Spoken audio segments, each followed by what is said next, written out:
I'm honored to introduce a special guest who's going to introduce all of us, and that's Marie-Josée Kravis.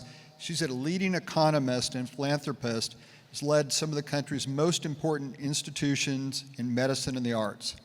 Her impact on CMC is huge through her shared commitment with Henry to the Kravis Center, the Kravis Leadership Institute, the Kravis Opportunity Fund, and the Kravis Department of Integrated Sciences. Please join me in welcoming Marie-Josée to the podium.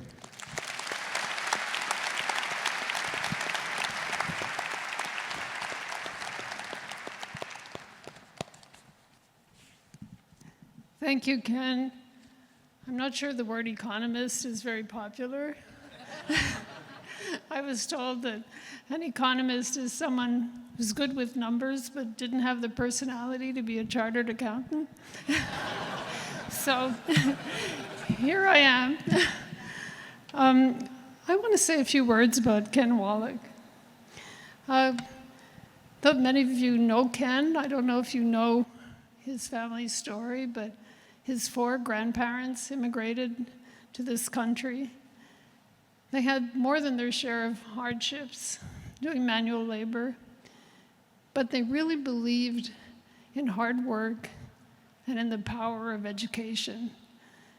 And they instilled that in their children and, of course, in Ken. And just as an example, Ken, growing up in Salem, Oregon, started working in the strawberry fields at age 8. And he continued working, being a terrific student, and found his way, some way, to Claremont McKenna College and came here sight unseen. He hadn't gone on the college tours. He just came here and took his chances. And I think he's the one who said how intimidating it was at the beginning. He said, after his first literature class, I wasn't sure I knew the difference between then and then. And his first visit to the Athenaeum, he wasn't quite sure what to wear, but the other students helped him, and he found his way, and he excelled. Salem, Oregon, he didn't know about Disneyland or professional baseball games or plays. He spent a semester in Europe, and that began a 45-year engagement with Claremont McKenna. And his generosity, not just financial, but generosity of time, generosity of spirit, and just generosity of the heart, to this day, continue to nourish his engagement and Janie's engagement to this college. So Ken, I really want to thank you for all you've done at Claremont McKenna.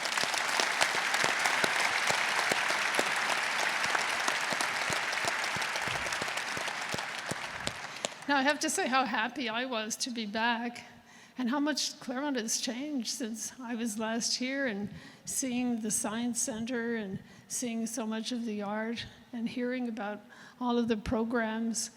And really this combination of technology and art and liberal arts and the humanities, it reminded me of, I think you've all heard the Steve Jobs quote that technology isn't enough, it's technology married to the liberal arts, married to the humanities, as he said, that yields the products that make our hearts sing.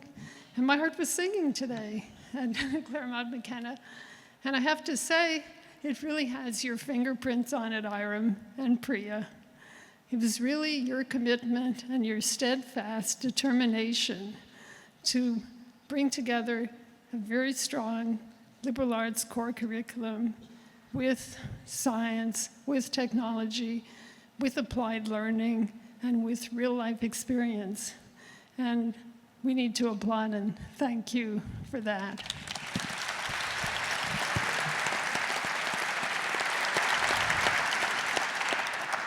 And I know you have your summit today, and there are many issues that you're addressing. Your agenda is very impressive.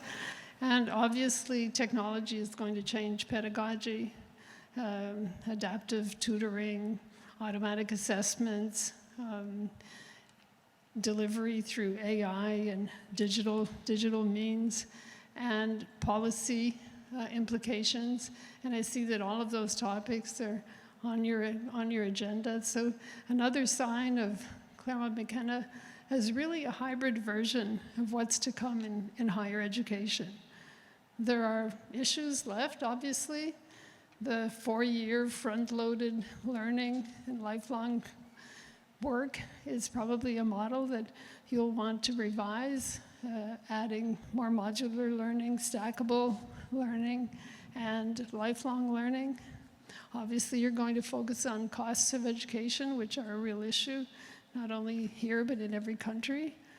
And obviously, you're going to look at the impact of AI and technology and how that is going to change the world. But I'm sure you're going to come up with wonderful ideas. Again, the Einstein famous quote that knowledge is more valuable than imagination. Imagination is more imagination is more valuable than knowledge, because knowledge is what we know, but imagination encircles the world and leads to innovation and new ideas. So here's to a wonderful summit filled with imagination and new ideas, and bravo to Claremont McKenna.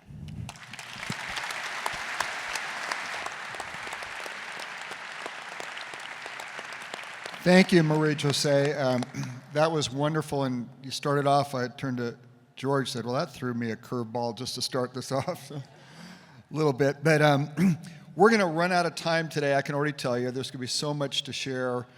But I thought it was important, especially for a lot of the students in the room and others, you see these two names across campus, Kravis and Roberts. We're in Roberts Pavilion. We're started today in the Kravis Center. And so to give a little background, because I was talking to the students last few nights at events, and some of them didn't know this, is that Henry and George are actually cousins. Henry's mother and George's father were siblings, if I got that right. And Henry grew up in Tulsa, George in Houston. Ironically, I sat at a lunch a couple weeks ago to a gentleman who grew up with George. And so they've known each other since they were 2 years old. And they both were fortunate enough to end up what was called at the time at Claremont Men's College. George graduated in 1966, so it's 60 years this year for him. Henry, a year later in 1967, and he was a class behind. It wasn't that he didn't graduate on time.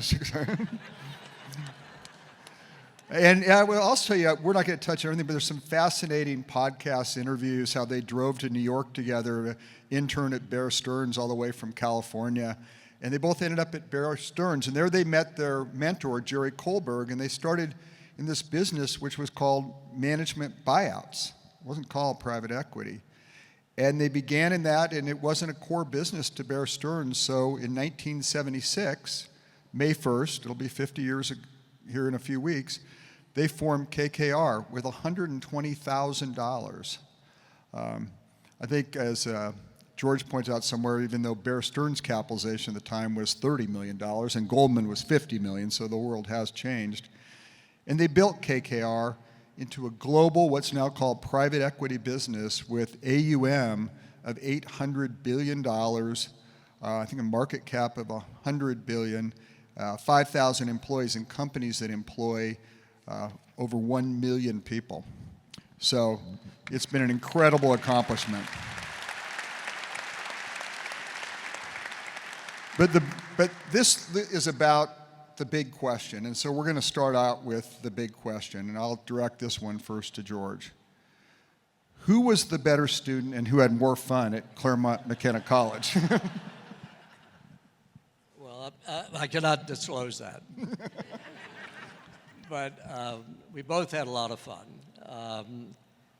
And, you know, it was like 4.5-hour drive from here to Las Vegas. And Henry and I would partake in that a little bit. And on Wednesday, and we had a friend named John Crouch who was in our class, and he was really good at handicapping horses. So every Wednesday, we could make the 5th race at Santa Anita when it was open. So we did that. We went to town a lot. We had a really good time, and we got a great education. That's for sure. So I think we both learned a hell of a lot here. One of us studied a little bit more than the other one, but we both got a great education and had a good time. We had the very good fortune of riding up in the elevator with Jill Stark, and Jill Stark told us that they both were very good boys. So that was, so everything's good. If Jill says that, you're fine. So Henry, you're here. The school's not even 20 years old at that point when you come in. It's founded on the GI Bill, Saturday classes. I think you had to wear ties. Like I said, all men, although you had scripts. I mean, what was the vibe on campus? I mean, what was kind of the culture? I'm about halfway through my freshman year, and I'd gone to boarding school before for high school in the East, and I didn't want to stay in the East. I either wanted to go down south or I wanted to go west. And ironically, the two schools that I was choosing between, and it was a toss-up, was Washington and Lee and Claremont. And those of you that are familiar with the next incoming president comes from W&L. So I called my dad about halfway through, and actually I had written him a letter saying that I'm going to transfer from Claremont. Because at the time, I thought Claremont was actually like a prep school with ashtrays. And, the classes were great, but it really wasn't that much different, I didn't feel. So my brother calls me, and to give me a heads up, he said, Dad's on the warpath. He said he got your letter, and of course, when you're a freshman in college, you know much more than your father for sure. So he calls, and I said, yes, I'm going to transfer, and you can't stop me. And he put cold water on that by basically saying, I'm sure you'll be able to find jobs to work your way through school. And that was sort of the end of that. And so I stayed here, and the more I stayed, the more I got into what the school was really all about. But you're right, Ken, it was all men at the time. Great college spirit. I played college golf for 4 years. I couldn't make your team today, I'm sure, but in those days, I was able to do it, and learned a lot about, team sport and working. I loved the economics program, which is what I majored in. And it was just a wonderful, small college where you could take a number of your courses at any of the other colleges around, which is one of the things that I really liked. So I would take art history courses up at Scripps, for example, and so forth. So, as I'm walking around the campus today, and I see the breadth and the growth that the campus has undertaken under Hiram's leadership, and David McGruland, and now Ken, and it's just phenomenal. And thank God that George and I went to college when we did, because I'm not positive we would get in today to the school. A lot of us feel that way, and I think it's true for most of us on the board. George, for you, was there a course, a professor, is there something that just, you said, wow, when you look back now, 60 plus years later, I will say he may be here. I saw one of my professors, Gordon Bjork's here today, and I still remember taking Professor Bjork's classes, and then mainly I remember great conversations with him, but is there kind of one that stands out to you? Oh, it's not just one. There's probably 6 or 7 that I remember, whether it be Dr. Kemp or Dr. Eldridge or Proctor Thompson or Doyle, who I had for humanities. I don't remember the name of the marketing professor I have, but I do remember after the first midterm. This is before great inflation, by the way. I got a D on my midterm. And that was the days when your parents actually got your grades. So I got a call from my father. He said, what's going on? I said, don't worry about it. I said, everybody got a D in the class except 2 people that got a C. So I said, actually, I got a B. So I said, don't worry about it. You know, I think he was just sending us all a message that we needed to study harder, which I did, and obviously did all well in the class. Henry touched on this a second, but to the students here, you have an opportunity to get a real liberal arts education. So 2 of the classes I remember the most is a music history class I took at Scripps and an art history class I took at Pomona, as well as a history class, a couple of history classes I took here. And I still remember some of the economic classes and all the rest of it. But what's really helped me enjoy my life is the art, the music, the history, the literature classes that you always take. So I know you're investing in your future and what you want your jobs to be, but if you want to invest in happiness in the future of your life, take a lot of liberal arts classes. I'd like to just add to that, because George, you've hit on something really important. And I'm convinced that you cannot be successful, and I don't care whether it's being an investor or being in business or a lot of other professions, if you're not curious. And oftentimes, parents will call me and say, would you be willing to meet with our daughter or our son? They're getting ready to go to college, and they want to go in your business. And I said, happy to do. So I come in and I say, they'll say, you know, I want to go into the private equity business. What courses should I take? And I said, you're probably going to hate my answer.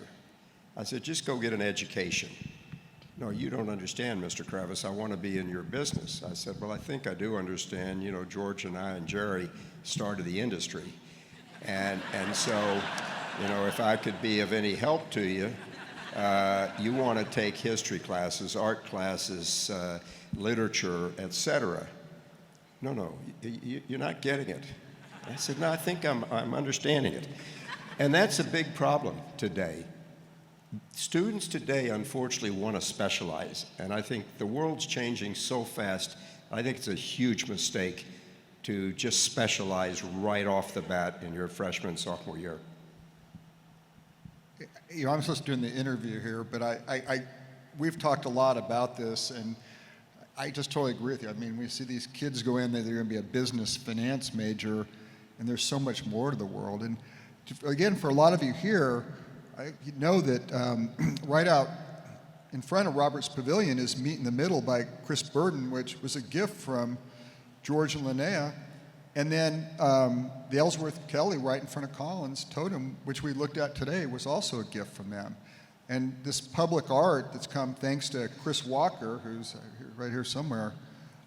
There's Chris right in front of me. But it's changed the campus, but it also, they give this so it creates curiosity in all of you. So George, look, now we're going to jump right to public art, or to art. You know, where did you, as you started to your journey on art, where did it start after CMC? Did you start right away with contemporary modern? How did you cultivate that? Well, first of all, I had to be able to afford something first. But my late wife was really the instigator in a lot of this. And we met a friend named Mary Slott, who's worked for us for 40 plus years, who was an art historian and was getting started too. And so she and Leanne, who I happened to meet at Claremont, she was in the first class at Pitzer. I've got another thing to thank this school for. And we were married for 36 years. So she was really the instigator behind it. She started to learn a lot about it, started traveling to New York with it. She's the one that really got my interest going, and passed away. Linnea and I have been together almost 20 years, has really taken up that mantle too. And you know, I keep learning a lot about it every day. You know, we've been so fortunate to collect what we have, and every day when I go home, it just makes you happy looking at what you have. I know Henry and Roger, beautiful collections too. So It was really just getting started, and having a woman, two women in my life that have better taste than me helped me. And Henry, I think, it was interesting when we greeted you today, you and Marie-José, right away, along with your grandkids' baseball game, that you were able, but what you started talking about is, I got to tour 2 great museums. I mean, we didn't talk about any big deals or fundraisers right away. We got to tour 2 great museums. And so what kind of got your interest going originally? I guess I've been a collector my whole life. When I was in college, I collected college pennants to hang on your wall. I collected comic books as a kid. I collected first day issues of stamps. I collected baseball cards and so forth. And then started collecting lithographs when I could afford it.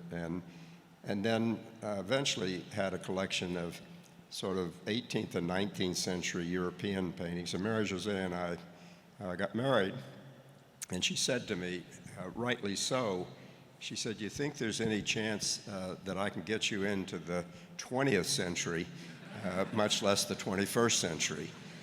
And I said, "Sure, let's give it a try." And together we've had just a wonderful time building the collection that we have, which spans from late 1800s to wet paint, basically, things that were just painted yesterday. And one of the great things is Marie-José's interest has been extremely helpful, and her knowledge has been unbelievably helpful. She's currently the chairman at Museum of Modern Art in New York and was president before that for 14 years. So together, we've just had a great time putting this collection together that we have. All right, now I'm going to take you back. I will say in our pre-call, both George and Henry said we want to talk more about the future than the past, but I think this one is important. Everyone likes to say it's the worst today, whatever's happening, in the world today and whatever we've got. But you think about the 60s and early 70s, 3 political assassinations, the Vietnam War, Kent State, I just watched a documentary on that, oil shock, major recession, then early had a president resign. I mean, how does a young person coming out into the world, you're working, you're in, I guess, both in New York at that point, how'd the world feel? Or do you just put your head down and you keep going? Well, first of all, today is the best day humans have ever lived. And might not feel that way when because we get this news so instantaneously. But people are the healthiest they've ever been. They're the most prosperous they've ever been. They have access to education beyond what they've ever had in the past, and even more of that's coming with AI. So that anybody that tells you they want to go back to the good old days, they ought to really understand what the good old days were really like. But look, we're always going to have ups and downs in the world. It's the way it is. It's human nature. There's going to be business cycles. There are going to be, unfortunately, there are wars. On and on and on. I think the way to rationalize and get your mind around it is really going back and reading some of the things the Stoics all wrote about. One of the first ones was Marcus Aurelius, who was the last good emperor of Rome, by the way. And he wrote a book called Meditations. And it's really a diary. He didn't write a book. He just put down his thoughts. And it was really simple things. Be kind, live a virtuous life, focus on what you control, don't deal in evilness, and really create happiness in your life. And, focus on what's ahead of you and what you could go do. So when we started KKR, you're exactly right, Ken. All those things were going on. We started in 1976. George and I had 3 children each, no money, and at that point, no job because we had left Bear Stearns. Couldn't raise a $25 million fund to get started. But being, I guess, good entrepreneurs, you're either going to get over the wall or you're going to get through the wall, but you're going to get to the other side somehow. And George and I went to dinner at a restaurant in New York called Joe and Rose, and we weren't feeling great after we found out that we couldn't raise a $25 million fund on terms that made sense for us. So we said, okay, we need to make sure that if we're going to start this firm, that we can at least survive for 5 years. And if we can't do some deals in 5 years, what now is known as private equity, we don't deserve to be out on our own. And so we put together a plan of how to cover our overhead, and as luck would have it, the overhead wasn't too high. It was a total of $500,000 that we estimated. And that, we came up with that by basically holding our finger in the air, seeing which way the wind was blowing. There was nothing scientific to it. And we said, well, let's go to 8 individuals and see if we can't get them to put up the $50,000 each. That's $400,000. The other $100,000 we would get if we bought a company. We were not concerned, because what we were going to be investing in were long-term investments. So we were not overly concerned about, yes, we've gone through an oil shock, yes, we've got some tough times behind us, and it wasn't the best of times in 1976, and you go forward up to the end of the 70s and begin 1980, and you had inflation running at 11.5%, you had a prime rate of 18.5%, and as Marcus Aurelius said in George's quote, he was saying, we said to the firm, focus on what you can control. And we've always said that to the people at the firm. We said it when we got into the global financial crisis. What goes up will come down, and what comes down will go up. And so there's always going to be cycles. And so, yes, you know, we embarked on this effort. We're often asked, did you know that this would be that successful? And George and I laugh about that, because all we were trying to do was make sure we could survive for 5 years and do a couple of deals. That was it. No one was doing what's now known as private equity. And so that really got us started. And I guess we were more focused on survival than we were what was happening in the world, because we figured the world's going to be what it's going to be, and if we can focus on what we can control, maybe we can be successful. So on that, just thinking about resilience and failures, you go, how do you handle at KKR investments? I mean, as we've talked, not everything works. And how do you learn from those mistakes, and how do you keep a firm resilient and focused on the future and the positive, rather than getting mired down in the problems, which is easy to do? Well, look, I think first of all, Henry and I never made any mistakes. But I think one of the attributes of somebody that's going to lead an organization is the ability to learn. I think that's probably a very important characteristic to learn. So we've done that over time, and we've obviously made our share of mistakes. What we've always said is, if something works out, we've always given credit to other people, and when things don't work out, it's on us. And I think that's created an environment within KKR where people feel safe to take risk. And if everything you're doing is working out, you're not a good investor, because you're not taking enough risk. You're just going to be average or below, quite frankly, if that's what you're doing. So you need to build an organization that's willing to take a risk and that's safe. They feel safe. They can walk into Henry's office or mine and say, you know, you don't know what you're talking about, or have you thought about this, that, and the other? Most of the time they're right. We've missed something. So I think just being able to learn from your mistakes, hopefully we don't make them again, and really try to develop an organization, especially when you're the size we are today. It was easier when there was 3 of us. We just talked every day and figured out what was going on. We didn't even write all these memos that everybody writes now.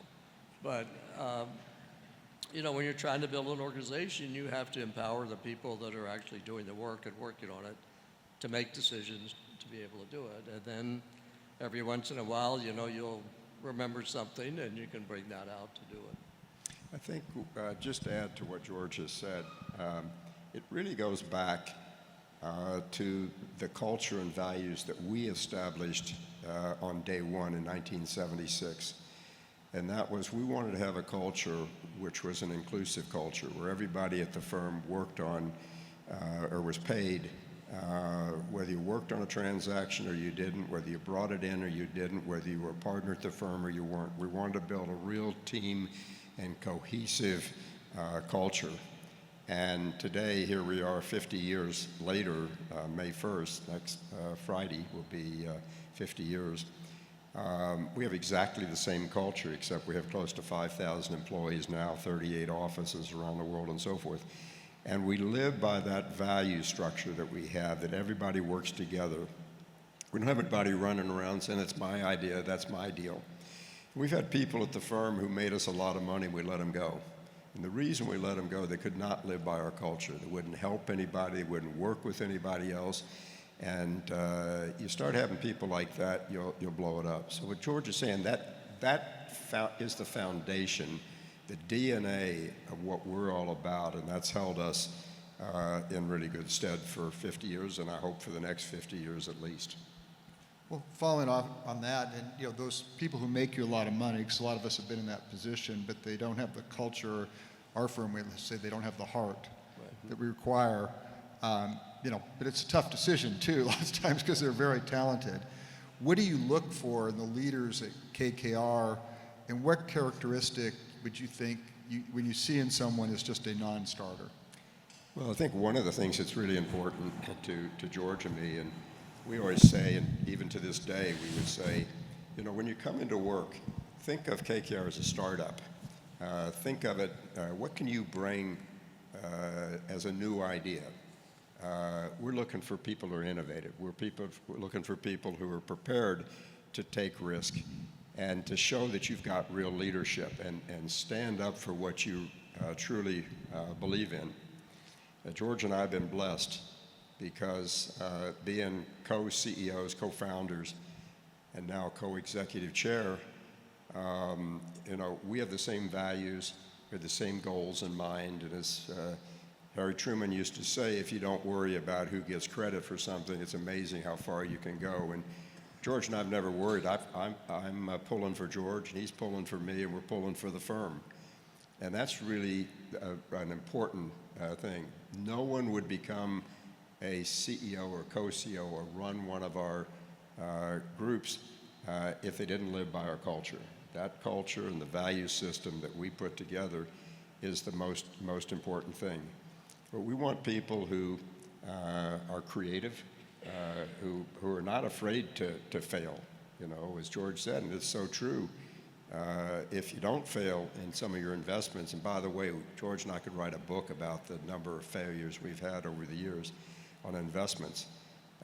We've also had a time where things weren't going well for us as a firm. And we said, okay, let's take a step back and let's figure out what's going wrong. And let's redesign what we're doing. And we did.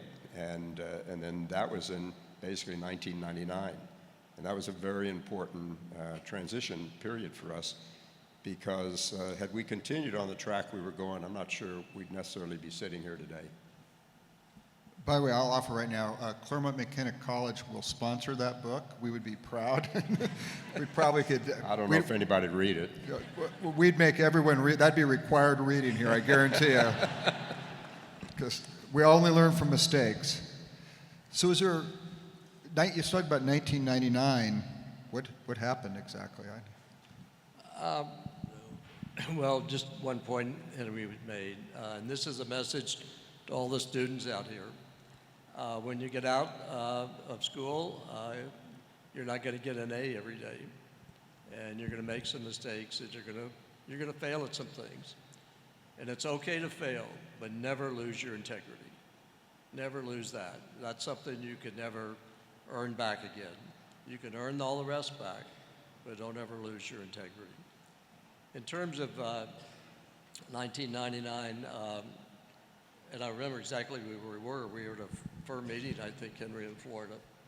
And the two of us, after we had the meeting, we just sat down and, said, "Are you having fun?" Henry said, "No." I said, "I'm not having fun either. We're making too many mistakes. What do we have to do?" We did a couple of things. We created sort of vertical industry teams so that people could become experts in whether it be financials, healthcare, or consumer retail, industrial, and technology later on. We reinstituted something we had back in the 80s, which was an operations group that would come in and actually be an agent for change in the businesses that we invested in. And we created, I think, a more dynamic, investment committee along with all of that. And we moved some people out of the firm that, as Henry mentioned, were probably economically good, but they were poisoned with everything else. And so then you look, and back in 1999, we had just started Europe, and that's all we were. We were U.S. and European private equity firm, and you look at where we are today, which is pretty much in every asset class and every part of the world we want to be in. And we've been able to grow because we found the right people to put them in charge and let them go build businesses. And we encouraged that. We helped them every way we could. But it was really empowering people, to go out and do the best they can. And we made a lot of mistakes too. We did stuff we should probably, with hindsight, we shouldn't have done, and businesses we started. But, you keep learning, you keep moving ahead. And, I think it's and Henry touched on this, it's really the trust that the two of us have in each other and have all of our life. And that's really permeated throughout the whole firm. So people trust each other at KKR. And when people trust each other, you're going to get the best work from them. Well, I'll just tell you one quick story.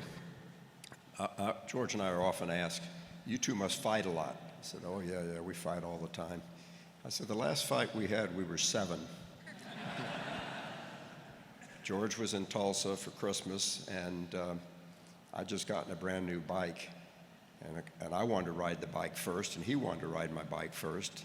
And I got chased in the house by the housekeeper, and I ran in the corner of a wall, cracked my head open, had 26 stitches. That's the last fight we've had. So I want to touch for a moment on the co-leadership model, because it's clear why it worked with the two of you. I mean, because 2 years old, the bike, I mean, a lot of history. But you've continued that now with Scott and with Joe, and it's unusual. Most of our firms, I was at the great CEO panel this morning, but they talked about the loneliest job is being CEO. But you've kind of not made it the loneliest job by how you've done that. I mean, why do you think that works, and it continues to work well? Why does it work well? And one of my questions, how do you not create confusion within the organization? Well, Henry doesn't like my deal, but let me go see if I can convince George to do it type thing. Or maybe there's some of that and it's good. Go ahead. So, yes, we're unusual. There are very few firms that I can think of where you have co-CEOs or you have co-heads of divisions. We've always had that. We've had co-head of private equity, we've had co-head of Asia, we've had co-head of Europe, co-head of the U.S., and so on, and now co-CEOs that have succeeded George and myself. And first of all, you got to start with, do they believe and really live with the culture that we've created? If they don't, there's no way that'll happen. They have to be really good friends. Give you an example of one that didn't work, which was at Carlisle, where they put two people together. It was oil and water right from the beginning. And that's a mistake. So you have to find people that really believe in each other, are always going to pull for each other. I'll give you an example. When George and I told Joe Bay and Scott Nuttall they were going to be co-chief operating officers, not co-CEOs yet. They did that for about 4 years. But when we first told them that, Scott said to both of us, he said, whatever you do, pay us the same. Do not try to divide the pay. And that's exactly what we've done. George and I have always been paid exactly the same. We had exactly the same amount of equity, and so if you have that, you don't have people, wrestling for, gee, I want to get another point in the firm or whatever, and you're in it together. They both have to be leaders, because you can't have one's a leader and the other's just a follower, because it'll show through very quickly to all the people in the firm. And they'll gravitate just to the one person, and that'll throw things out of whack. And so we've been able to do that, and the firm is complicated today. We cover a lot of ground. A lot of our business is interacting with CEOs of companies, with financial heads of pension funds, insurance companies, banks, et cetera. If you've got two heads, it just makes it much, much easier to cover all that. Let me just add one thing. There are three things that screw up any relationship. It's sex, money, and ego. So let's talk about money and ego. Remember your granddaughter's here. And How are Henry they touched ranked? on it. The money parts, you work out. The hard part's the ego. And that's really, really tough a lot of times between A-type, hard-charging people, the ego part. So you really have to root for each other, and, I'm sure I don't do everything every day that makes Henry happy, and now I know he does everything that makes me happy, but I'm sure I don't do everything that makes him happy. But you just got to keep your eye on the big picture, and that is, if you're going to have a relationship with someone, focus on really the fundamentals that matter, and all the rest of the stuff, it doesn't matter. We both play golf. We never bet against each other, even though we're on different teams. We never pay each other. We bet on football with a group of guys. We never pay each other. They all, they pay us, whatever we do. But, you have to have that in your, I don't care what relationship is, whether your spouse, your kids, your business partners, anybody. You have to really focus on what really matters in a relationship. And when you do that, it'll work. And this for the students, but also there's a lot of young alums starting businesses. But one thing I love about visiting with them, and they were very helpful to me during the search and everything, is, so much of it's simplicity. We want to make life so complicated and all these different theories, but a lot of it's just very simple. Like, you boil down the three things that mess up relationships pretty quick. It's not much more than that. When you think about leadership, just generally, but KKR, and you think about the future with AI and everything changing, I mean, you're far more global. What are you looking for different in a leader? Or are there different skills that they have? Or back to your simplicity, it's still going to come back to, here's the 3 to 5 things you do really well no matter how the world changes. Well, look, I think in AI, if somebody's not using that all the time, I don't know how they can, how they'll be able to compete. I think the youngest thinkers in the firm are Henry and me. When this started coming out, we both tried to learn as much as we can. We don't know much really how all this stuff works or where it's going. Well, we use it. It's a tool. It's like having an encyclopedia or whatever you want in your hand. It's going to make things much more productive. It's not going to make us smarter. What's going to make us smarter is humans that will be able to use that and interpret it in some way that's going to create wonderful things ahead of us. So, and Henry touched on this, I think curiosity has got to be part of that. When I go around and I talk to different people in the firm, in fact, we did a survey, Henry, I don't know if you saw it or not, but of all the people that are the adopters of AI, Rushier did this. Younger people, 100%. When you get higher up, it's not so much 100%. So obviously the leaders are to come from the younger groups coming up because they're going to have to know what to do. But look, we live in a fascinating world today. I mean, just so many opportunities that are going to come out of all this, so much more that you can learn. I spend 2 hours a night talking to my friend Chad. I learn a lot of stuff, that I wouldn't have been able to get, in that period of time. So, I don't know. I mean, the future, I know it doesn't feel great, but it really is. But, I just add to that, as an investor, just thinking, we've made our best investments and had the best returns at the time when everybody's looking at their shoes and saying, oh, woe, poor me, world's coming to an end. I promise you the world doesn't come to an end, number one. And you've got to have the strength and the ability to go against the tide.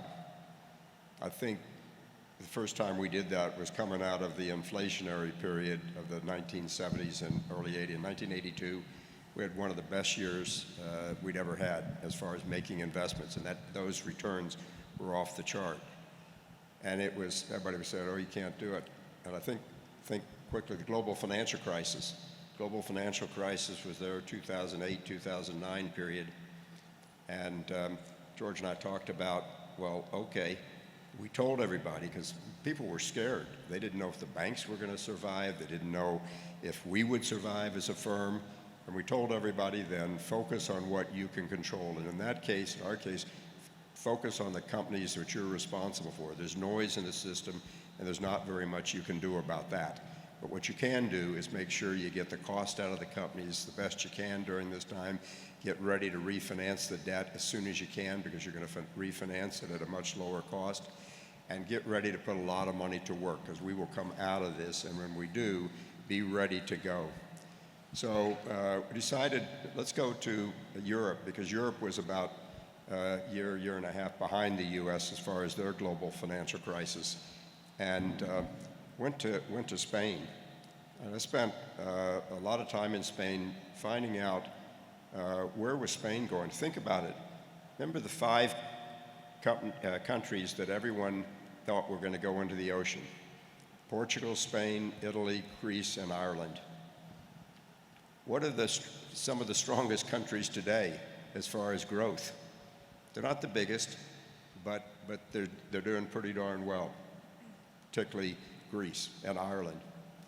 So the idea is when everything looks the worst, that's the time, in our view, to lean in. And that's what we have done continually. And you have to have the courage of your convictions, and you got to see it through. And if you do, you're going to find you have some pretty darn good investments.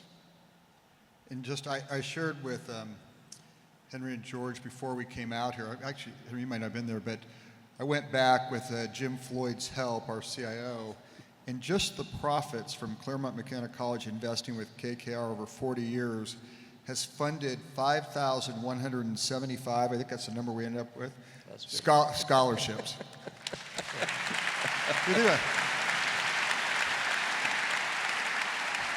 And George Lene and I did that without AI. We did it on a piece of paper quickly. But that's a pretty accurate number, everyone, so you know.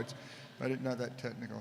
All right, there's so much more, and I know we're going to run out of time here, but I want to turn to your philanthropy, what you support. You support, both of you, a lot of organizations that are focused on opportunity. And I'd throw Claremont McKenna College in with that, but you support RED and Ignite. Yeah, you've supported the scholarship and CO.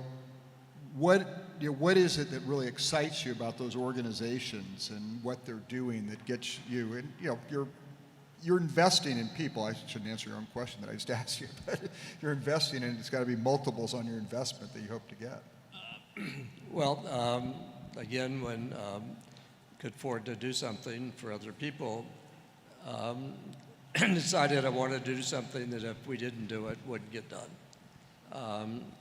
And therefore we started REDF, which is now called Redefine. almost 30 years ago, and there were some in San Francisco nonprofit businesses that actually had revenues and profits, but they reinvested all their profits back in helping people get jobs.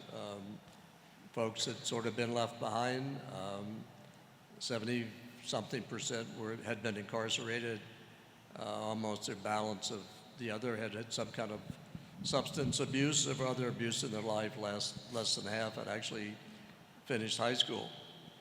And the idea was, if you can give people a job, you give them hope. And without a job, people really don't have hope. And that was the idea. We started with one other person.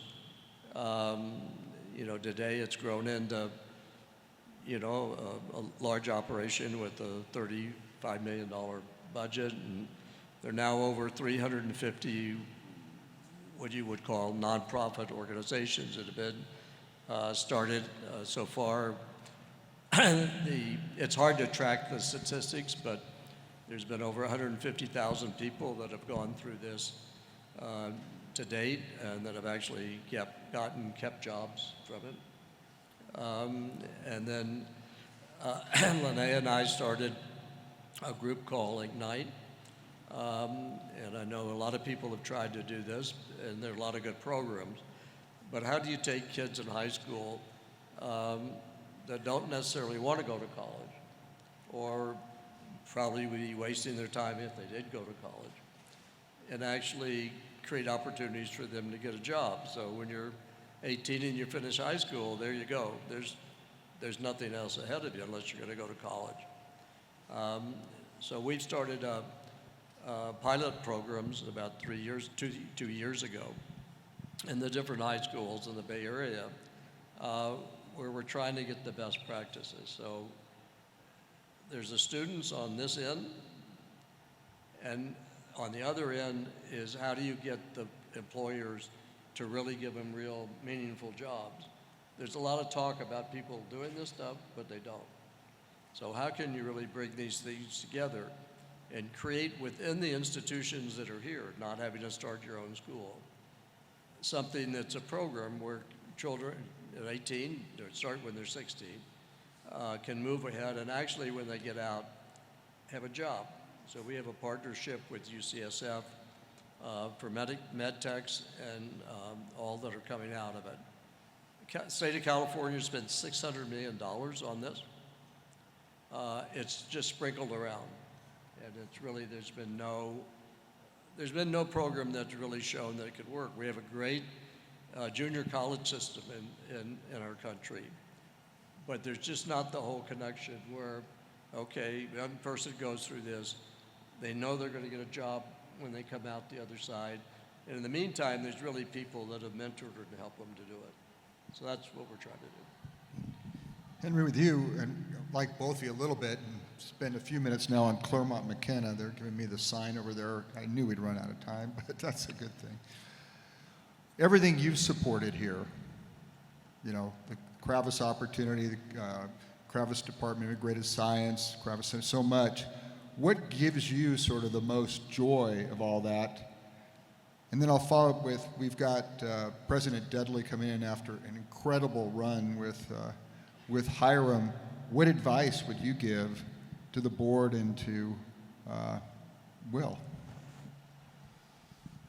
I'm not sure I would give any advice to a board, but look, I think one of the things that I am most proud of is the Kravis Leadership Institute. Kravis Leadership Institute's been around since I think about, or maybe it was in the 90s. Anyway, yeah, it's been in the 90s. We started that. And the idea was, I had this crazy idea that I thought every student at any university for that matter should, as an obligation, give back to help their community, to help whomever it is, the less fortunate. And I kept hearing from college presidents, yeah, it's a nice idea, but we can't make them do that. I said, well, if they go to Harvard, they got to be in Cambridge. they come to Claremont, they've got to be in Claremont, and so forth. So that's a choice, and you just list that as one of the things that's required here. But I didn't get very far, and so then we set up the Leadership Institute with the idea then, okay, let's have it, there isn't really a Leadership Institute in not-for-profit, and that's really how we started it, was trying to get more and more students to understand that there is a lot that they can do, in fact, build a real career in the not-for-profit world. So that, I'd say that's one of the many projects here, centers of excellence and so forth that Mary Jose and I've been very happy to support. And second thing I would say about Claremont, and I said this to Ken a little earlier, I said, I don't know anyone who is a better fundraiser than Hiram Chodish.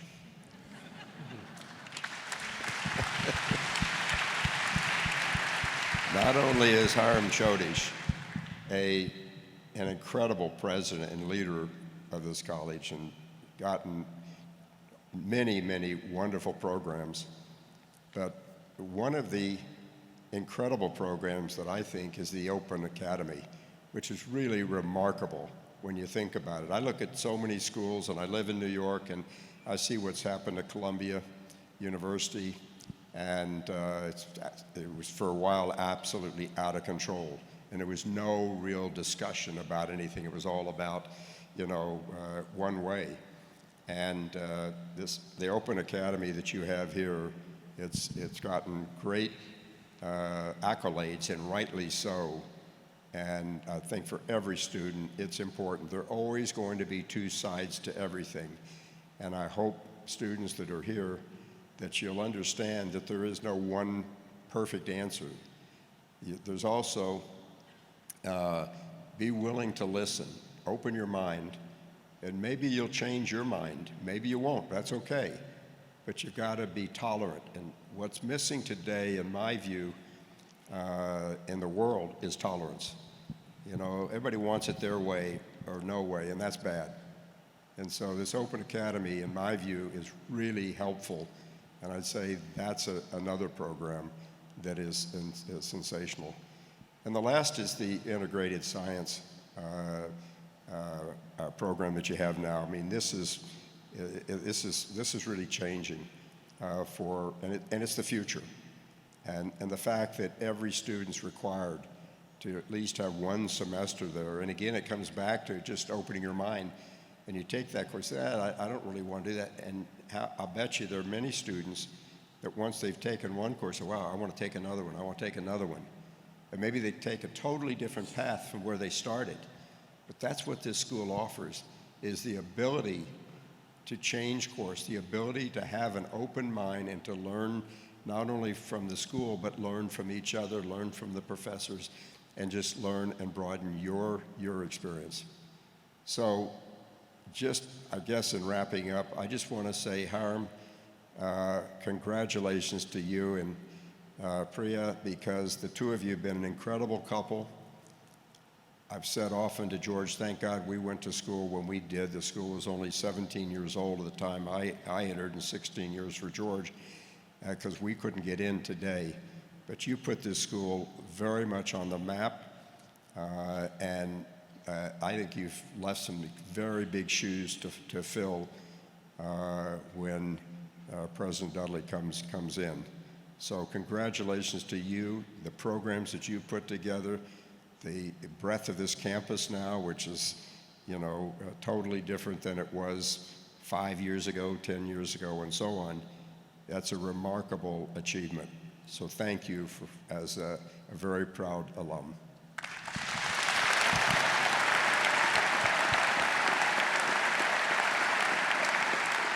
So George, by the way, George got today to get great views of the whole sports bowl, which is pretty darn impressive, but I'll let you say a few words. Well, look, I think that Claremont's sort of a unique school. There's only been 4 presidents in the history of the school. George Benson, obviously, for 23 years, Jack Stark for 29 years, Pam Again for 14, and Hiram at 13 years. And each of those individuals were the right person at the right time for the school.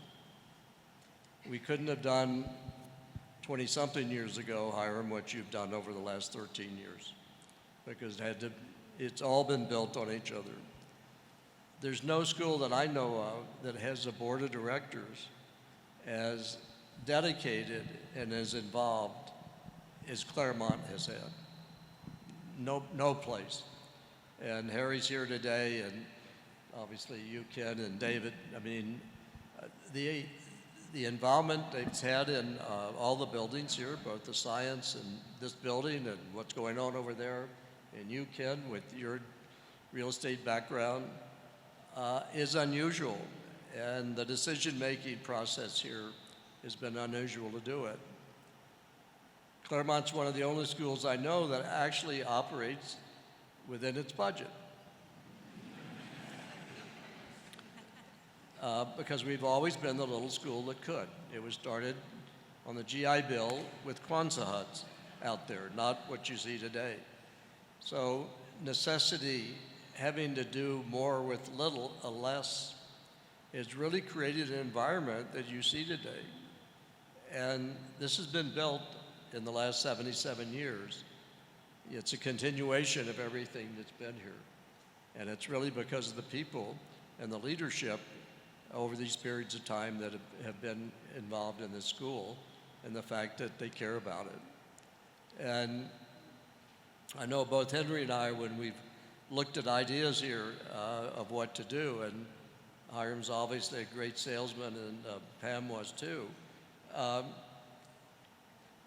You know, my criterion has always been, okay, what do you need so we can be number one?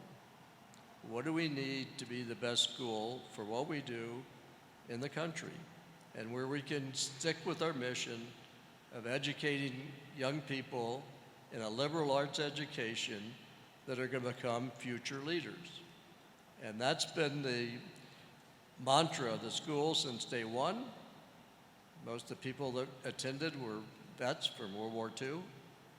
And as long as we stick to those fundamentals, providing the best education in a liberal arts way to students who want to become leaders, this school will continue to grow. And thank you, Jack. Thank you, Hiram. Obviously, thank you, George Benson. Thank you, Pamela. You all have been just a huge part of this, and we're all part of a wonderful community. So thank you. Thank you.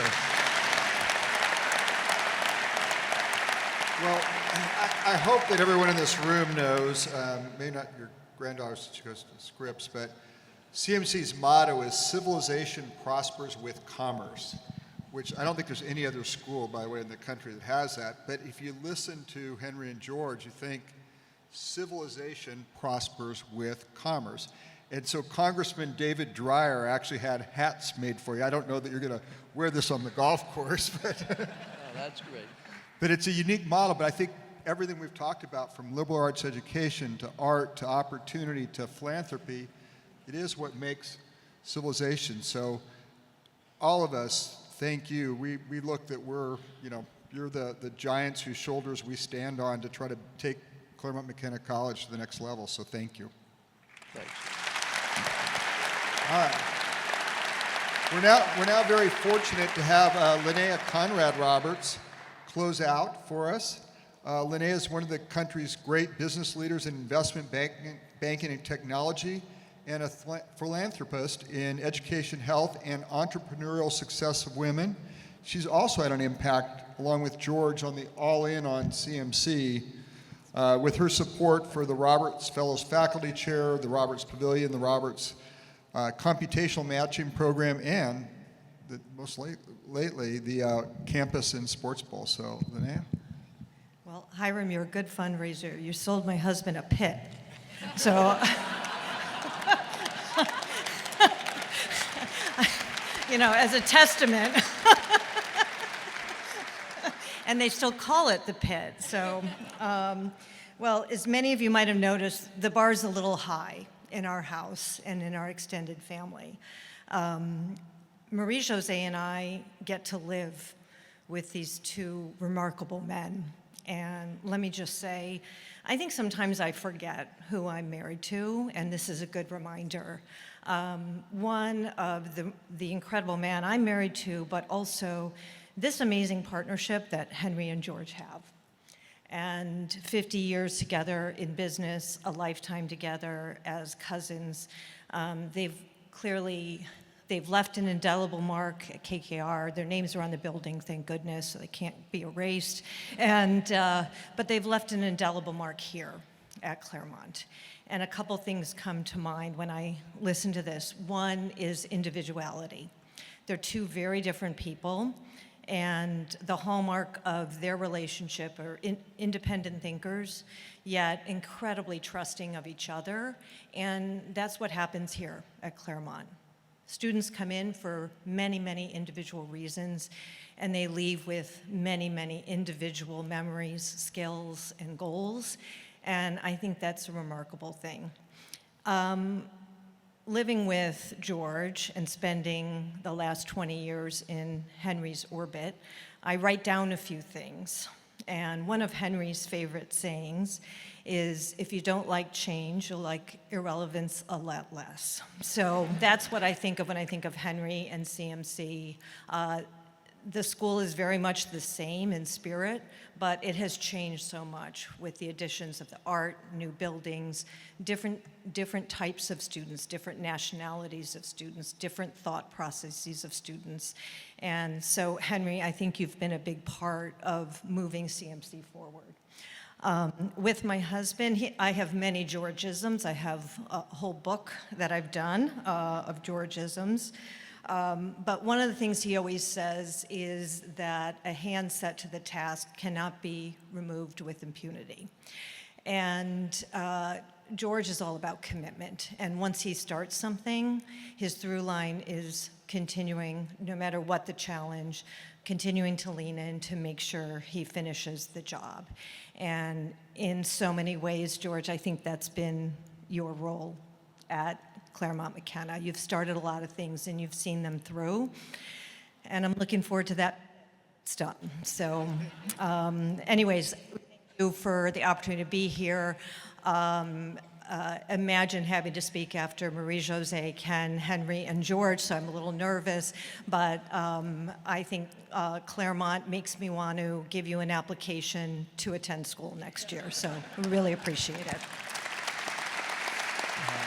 Thank you, Lynette. That was great. All right. Thank you all. I know we still have a long afternoon, an exciting afternoon. And once again, Henry and George, thank you. We all promise to be great stewards of your wisdom and your gifts.